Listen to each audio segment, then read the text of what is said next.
네, 이재명 정부의 인사청문회가 시작되었습니다. 김민석 국무총리 후보자의 전 아내까지 소환되는 이 인사청문회에 대해서 우리가 언제까지 방치해야 할까요? 정책 검증이나 또 직무 적합성에 대한 그 검증을 하라는 것이 아마도 인사청문회의 본 취지일 텐데, 아마도 2019년 조국 사태 이후에 대한민국의 인사청문회는 인신고격, 가족들을 탈탈 털어서 흠집내기, 어쩌다가 우리 정치의 수준이 여기까지 하락했는지 오늘 이제는 더 이상 인사청문회 방치할 수 없다, 제대로 손봐야 할 시점이 아닌가 하는 내용에 대해서 정호진 대표님과 함께 말씀 나눠보겠습니다. 대표님, 먼저 그 김민석 국무총리에 대한 그 전 아내에 대한 소환까지 이렇게 하는 건 좀 너무 좀 과하지 않을까요? 뭐 과한 정도가 아니라 이건 너무 나갔습니다. 아니 뭐 사실 요즘에 이제 이혼이라는 게 과거는 다르지 않습니까? 근데 법적으로 그렇고요. 뭐 실제적으로 그렇지만 이혼하면 남남이에요. 네. 남남인데 아니 이게 뭐 현 부인도 사실은 지극히 뭐 개인적인 측면이 있는데 이거 뭐 전 부인까지도 인사청문회 증인으로 채택하겠다라고 국민의힘이 지금 핏대 세우고 있는데 이 사람들이 지금 제정신인가? 네. 이거는 좀 해도 너무했다라고 보여질 수밖에 없습니다. 좀 덧붙여서 말씀드리면 청문회 통해 가지고 김민석 지금 국무총리 후보자가 뭐 해명도 하고 설명도 하겠고 어제 또 JTBC 한 프로그램에 나와서 시사 프로그램 나와서 본인이 직접 해명도 했습니다. 지금 네. 계속 하고 있는 걸로 알고 있는데요. 뭐 제가 이게 좀 어찌 보면 뭐 감정적이다라고 얘기할 수도 있겠지만 이게 좀 봐야 될 게 김민석 국무총리 후보는요 2002년 후단협 이후에 네. 사실상 18년 동안 네. 공직이 없었어요. 네. 그러니까 정신 야인이었습니다. 예. 그리고 나름 인지도가 있었던 사람이기 때문에 어디 취직도 하지는 못했어요. 그렇죠. 이게 이제 이 좀 정치권에서 이제 아시는 분들은 아시겠지만 이러한 상황이 되면요. 사실 생활, 뭐, 자기 본인뿐만 아니라 가족들 생활이나 이런 게 굉장히 어렵습니다. 네. 그렇기 때문에 개인적인 채무 관계가 생길 수밖에 없고요. 네. 뭐 이런 부분들이 있었고, 특히 또 지금 아들, 자녀와 관련된 부분, 지금 미국에 있는 그 자녀 관련된 이 부분, 학비면 모든 부분들이 김민석 의원이 아니라 전 부인이 네. 직접적으로 다 책임을 졌다라고 하는 부분이 있는데, 네. 뭐 그것 때문에 지금 뭐 전 부인, 한때 KBS 아나운서 출신이죠. 뭐 예. 소환까지 하는 거는 이거는 해도 좀 너무했다. 이 정도면 이제 인사청문회 제도와 관련돼서 이 시스템과 관련돼서 좀 손을 봐야 되는 게 아닌가라는 얘기가 나오고 있고, 그래서인지 더불어민주당이 인사청문회법을 좀 개정안을 내겠다. 예. 그러니까 정책 검증, 그다음에 직무 적합성 중심으로 가야 되는데 지금 대한민국 인사청문회는 정책이라든가 직무 적합성이 아니라 그냥 가족들 터는 거잖아요. 개인 신변과 맞습니다. 가족까지 터는 거기 때문에 지금 정책과 직무 적합성과 관련된 것은 공개를 하고 네. 개인 도덕적 검증 같은 경우는 비공개로 하는 부분들을 지금 개정안을 내겠다라고 더불어민주당에서 얘기하고 있습니다. 그러니까 정책 검증 부분은 우리 국민들이 함께 시청할 수 있도록 공개로 진행하되, 그런 가족이라든지 도덕성 이런 부분은 굳이 국민들이 그거를 다 관음증도 아니고요. 그걸 이렇게 네. 시청할 필요가 있겠냐. 그래서 그거는 비공개로 그렇게 분리해서 처리하면은 합리적이지 않을까. 이거 상당히 좀 일리가 있는 말씀인 것 같고요. 김민석 이제 국무총리 후보자가 지금 이 중대한 시기에 국무총리로서의 그 직무 적합성이 있냐. 그래서 그 내치와 그 외치가 좀 상당히 중요한 지금 시점 아니겠습니까? 이재명 정부의 첫 번째 국무총리로서 그 자격이 있냐, 그 정도의 정책을 이해하고 이렇게 운영할 수 있는 능력이 있냐, 이것이 가장 중요한 이번 인사청문회의 중요한 과제가 될 텐데, 계속 지금 국민의힘에서는 주로 이제 주진우 의원이 좀 앞장을 서서 그런 인신공격을 이렇게 하고 있는 것 같은데, 정작 주진우 의원의 재산 문제가 오히려 좀 커지는 것 같습니다. 그러니까요. 네. 주진우 의원이 김민석 국무총리 후보자 뭐 아들 등 해서 재산 지금 갖고 있는 돈 출처 뭐 이런 것 해다가 도리어 지금 주진우가 지금 제가 네. 보기에는 인사 검증을 받고 있는 게 아닌가 싶고요. 검사 출신이죠. 네. 근데도 불구하고 여기도 뭐 재산이 만만치 않더라고요. 예. 아니 뭐 검사 같은 경우 여러분 아시겠지만 사실은 뭐 일반 국민들이 버는 일반 직장인보다는 많이 받지만 공무원이에요. 공무원인데 이게 뭐 솔찬히 재산 형성을 이렇게 많이 한 걸 보니까 제가 보기에는 참 주진우 의원 이 사람도 한번 좀 여러 가지 부분에서 좀 봐야 되지 않나. 공직자들 재산 다 공개되거든요. 네. 좀 털어봐야 되지 않을까 싶습니다. 예, 저는 지금 현재 이제 이종석 국정원장에 대한 인사청문회 과정에서 이른바 이제 색깔론이 좀 등장하고 있는 것 같습니다. 뭐 국민의힘에서 항상 하는 것이 이제 인신 공격 아니면 색깔론 이 두 개의 패턴을 벗어나지 못하는데 이종석 국정원장 후보자에 대해서는 이제 색깔론으로 들이미는 것 같은데 개인적으로 저는 오히려 색깔론이 인사청문회의 성격이 더 맞다고 생각합니다. 그러니까 뭐 국민의힘 측의 주장이긴 하지만 국정원장이 무슨 우리 대한민국의 안보와 정보를 책임지는 그 수장인데 거기에 직무 적합하냐? 여기에 색깔론 공격하는 것가 충분히 저는 좋다고 생각하고 2019년 조국 사태 당시에도 처음부터 그렇게 막 인신공격과 그 가족털이가 가지 않고 처음에 색깔론이었습니다. 조국 그 당시 법무부 장관 후보자가 과거 젊은 시절에 상호맹이라고 하는 그런 단체 활동했던 것에 대한 색깔론이 초기에 있었고 저는 거기까지 되게 좋다고 생각을 해요. 근데 그 이후 단계에서 우리가 다 알다시피 동생, 딸, 아들, 아내 완전 뭐 사돈의 팔촌까지 집안 전체가 멸문지화로 끌고 가는 것은 인사청문회와는 완전 거리가 먼 건데 국민의힘이 거기서 재미를 보기 시작하니까 이번에도 계속 똑같은 패턴을 반복하고 있는 거 아닌가 좀 생각이 듭니다만. 네, 맞습니다. 정말 정확히 좀 지적하신 것 같아요. 어제 이종석 국정원장 인사청문회 때도 사실 굉장히 좀 적절하지 못한 표현도 나오긴 했지만 이종석 국정원장 같은 경우는 과거에 통일부 장관도 하지 않았습니까? 예.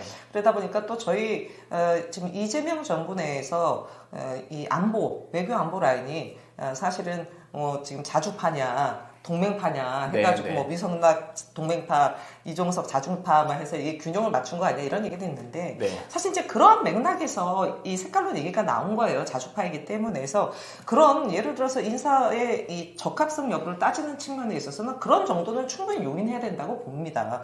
근데 우리 대표님이 잘 말씀하셨듯이 이게 사실은 과거에도 보면 이 지금 개인 관련된 여러 가지 이제 도덕적 검증은 했어요. 특히 네. 지금은 이제 거의 나오지 않지만 과거에는 위장 전입. 네. 위장 전입 하나로 그냥 다 날아간 사람이 한둘이 아닌데 지금 위장 전입 같은 경우는 아이고 우리 애 공부 좀 잘하는데 보냈으면 그래서 그 정도까지는 아니지만 재산 형성 과정에 있어서 심각하게 문제가 있거나 등등 이건 좀 검증해야 됩니다. 사실 지금 윤석열 같은 경우 검찰총장 당시 있지 않습니까? 네. 김건희 얘기 나온 적도 있어요. 네, 최윤순 얘기도 나왔었습니다. 여러 분이 있었어요. 그래서 이런 도덕적 검증이 어느 정도 해야 되는 건 맞지만 지금 상황에서 지금 대한민국 인사청문회 가장 큰 문제는요. 정책과 직무 적합성에 대한 건 거의 찾아볼 수가 없고요. 제가 여기서 지적하고 싶은 거. 네. 언론도 그렇습니다. 네. 사실 언론들이요. 지금 이러한 부분들을 도리어 더 부채질하고 있다. 네. 전 국민을 관음증으로 만드는데 1위를 담당하는 게 사실 언론입니다. 물론 언론이 1차적인 검증 작업을 할 텐데요. 언론이 어느 순간부터 개인의 사생활, 뭐 이런 부분들, 가족들, 네. 이런 것을 터는 데에 우선하지 이 사람이 정책적으로 적합한지, 직무에 적합한 인물인지에 대한 부분들은 거의 다루지 않습니다. 저는 그런 측면에 있어서 상당히 좀 안타깝다라고 보고요. 이번에 민주당이 제기한 이 인사청문회법 개정안 같은 경우가 처음은 아니에요. 네. 과거에 진보 정당에서도 예. 야, 이거 인사청문회 너무 심하다. 그래서 예를 들어 정책 직무적합성 관련된 검증은 공개하고 개인 도덕적인 측면은 비공개하자라고 얘기한 적이 있습니다만 사실 그때도 언론이 그거를 당기지 않았어요. 하하. 언론이. 근데 한편으로 보면 언론이 사실은 장사하려면 정책 검증보다는 개인 시선 털기 하는 게 장사가 더 잘 되니까 그런 측면이 없지 않아 있었던 것 같습니다. 지금 국민의힘도 문제지만 언론이 더욱더 부채질을 하고 여기에 서로 이제 주고받고 하는 것이 인사청문회를 완전 그 수준 낮은 이런 관음증 수준으로 좀 몰고 가고 있는 게 아닌가 좀 싶습니다. 우리 그 김민석 국무총리 후보자의 경우에는 제가 알기에는 그 이재명 그 더불어민주당 대표 출마 선언문에 기초 초안을 작성할 때 상당히 많은 영향을 미쳤던 것으로 알고 있습니다. 그래서 저도 당시 이제 이재명 그 민주당 대표 그 출마 선언을 보고 상당히 놀랐거든요. 이전에 민주당에서 보기 어려웠었던, 다른 정당에서 보기 어려웠었던 그 내용이 상당히 좀 심층 담아 있었고, 그 내용이 이번 대선 후보 출마, 대선 그 선거 과정, 그리고 정부 첫 출범 이후에 지금까지 그대로 이어져 오고 있을 만큼 김민석 국무총리 후보자는 이재명 정부와 뗄래야 뗄 수가 없는 그러한 정책 브레인, 국정 운영의 가장 중심에 설 수밖에 없는 사람이다라는 게 저의 개인적인 생각입니다. 그랬기 때문에 초대 국무총리 후보자로 이재명 대통령이 김민석 의원을 국무총리 후보자로 내정하지 않았냐, 좀 그렇게 좀 생각이 듭니다. 그러니까 정치인에 대한 개인적인 호불호 같은 건 있습니다. 저는 뭐 그거는 뭐 이게 뭘 할 수 있는 부분이 아닌 것 같아요. 근데 제가 김민석 국무총리 후보자를 봤을 때 사실은 국민들에게 있어서는 과거 2002년에 후단협에 대한 이 잔상이 굉장히 큽니다. 근데 지난 윤석열 불법 개헌 내란이 있기 전에 이 지금 불법 개헌과 관련돼서 가장 정보를 빨리 얻었고요. 그 이후에 지금 윤석열 파면되고 이재명 대통령 취임에 이르기까지 전반을 봤을 때 제가 보기에는 정책적인 측면뿐만 아니라 국정 운영과 관련된 방향, 이런 부분들, 정보력, 그다음에 저는 국무총리 같은 경우는 내각과 관련된 사실상 야전사령관이에요. 그런 측면에 있어서의 리더십, 통솔력 이런 부분에 있어서 저는 적합하다. 그리고 현재적인 측면에 있어서 사실은 굉장히 좀 추진력 있게 일을 맡을 사람이다라는 게 제 개인적인 판단입니다. 개인 정치인 김민석에 대해서는 그닥 호감은 갖지 않아요. 그럼에도 불구하고 업무적인 측면에 있어서는 지금 이재명 대통령이 지금 초반에 있어서 확실하게 호흡을 맞추는 인사라는 부분에 있어서는 저는 완벽한 좀 적격 인물이다라고 이렇게 보여집니다. 그런데 이런 얘기는 거의 하질 않아요. 아니 무슨 전 부인 아들 얘기만 계속 나오니 진짜 깝깝합니다. 그리고 제가 개인적으로요, 지역구가 우리 김민석 의원 지역구에 살고 있는 사람입니다. 영등포. 예, 영등포 의리입니다. 잘합니다. 그런 측면에 물론 개인을 잘한다는 건 아닌데요. 아니 지금 보세요. 김민석 후보한테 물어봐야 될 거는 지금 국제적인 부분이 지금 굉장히 심각한 상황입니다. 이란, 이스라엘 지금 전쟁까지 벌어지고 있고요. 이런 속에서 대한민국의 외교에 대한 방향은 어떻게 가야 되는지에 대한 걸 물어봐야 되지 않겠습니까? 청와대 또 석사예요, 지금. 미국에서 석사 받았고 국제적인 감도 있습니다. 국무총리가 이런 부분에 대한 전반에 대한 해안이 있어야 되거든요. 이게 대통령만 있어서 될 문제가 아닙니다. 아니 이런 거를 물어봐야 되는데 계속 이 정도까지 하겠습니다. 그러니까 거듭 말씀드리지만 국민의힘 두말하면 잔소리죠. 제발 좀 수준을 좀 갖춰라. 인사청문회 수준 갖춰라. 덧붙여서 전 국민을 관음증으로 만드는 데 1위를 담당하고 있는 언론도 이제는 개인의 신상 설계뿐만 아니라 정책 비전을 좀 제대로 묻고 따져라. 이 얘기 꼭 드리고 싶습니다. 제가 앞서 그 이종석 국정원장 후보자의 사례를 들면서 오히려 하려면 색깔론으로 공격을 해라, 국민의힘과 언론. 그것이 오히려 인신 공격보다 낫다는 그런 말씀을 드렸듯이, 즉 김민석 국무총리 후보자의 경우에는 지금 이재명 정부가 이제 미래 먹거리로 3가지를 제시하지 않습니까? AI, 재생에너지, 문화. 3가지인데, 예를 들면 지난 대선 후보자 토론 때 이준석 후보가 재생에너지 부분을 상당히 집요하게 공격을 했습니다. 그 이재명 후보가 원전에 한번 방문이라도 해본 적이 있냐, 그러면서 재생에너지에 대해 집요하게 공격했는데, 오히려 그런 걸 공격해라. 그래야지만 정책 공방이 되는 거지. 자꾸 전처, 아들 이런 얘기는 좀 제발 그만하고, AI 분야가 맞는 건지, 재생에너지 맞는 건지, 문화 콘텐츠가 대한민국의 미래 먹거리가 맞는 건지, 거기에 김민석 국무총리 후보자가 적격인지 좀 그런 거를 질문을 해주면 좋겠다고 제가 국민의힘 씨의 그 질의서를 한번 만들어서 보내드리고 싶은, 왜 그런 걸 질문할 생각을 못 하는지, 그 정도 능력이 안 되는 건지, 언론은 그런 걸 검증할 실력이 없는 건지 너무 답답하고 궁금하고 그렇습니다. 그러니까 제가 한 말씀 드리면요, 언론이 아니라요, 도리어 그 SNS에 김민석 후보와 관련된 공방에 대한 이슈가 하나 있습니다. 성소수자 관련된 부분이 있습니다. 그러네요. 크네요. 그게 페이스북이나 이런 데서는 개개인 간의 이 공방과 논란이 있어요. 네네네. 근데 이게 언론에서는 관심도 안 갖고 그것도 없어. 다루지는 않더라고. 국민의힘도 이런 거 다루지 않더라고. 맞아요. 저 이거 보면서 아 이거 좀 희한하다 이 사람들. 제가 네. 보기엔 그거 충분히 이슈가 될 만한 거리고요. 네네. 사회적으로 논쟁이 될 만한 부분입니다. 네. 야 그런데 뭐 언론도 그렇고요. 국민의힘도 관심도 안 갖고 오로지 재산과 관련된 부분. 이거 누구한테 이거 빚졌는데 이거 왜 이거 이때가 아팠냐? 왜 아들 이거 이러냐?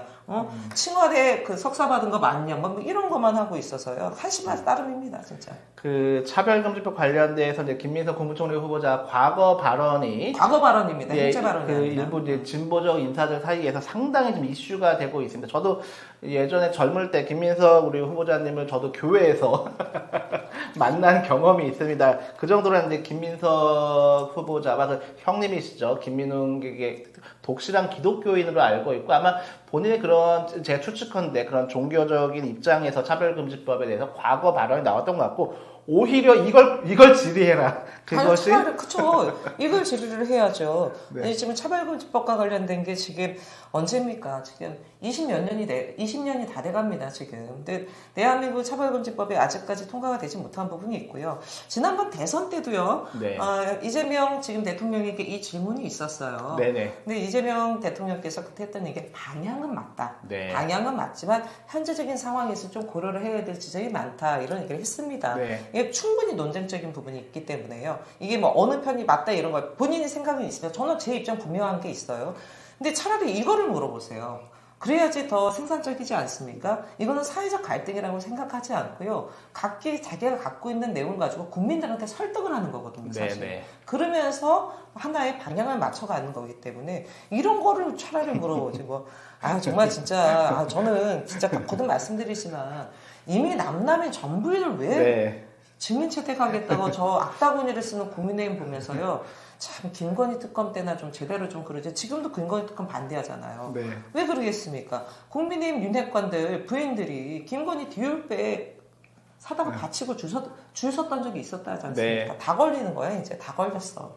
예, 제발 국민의힘과 언론은 과거 젊은 학생 시절 미 문화원 점거 농성의 경험이 있었던 김민석 색깔론으로 공격하시고요.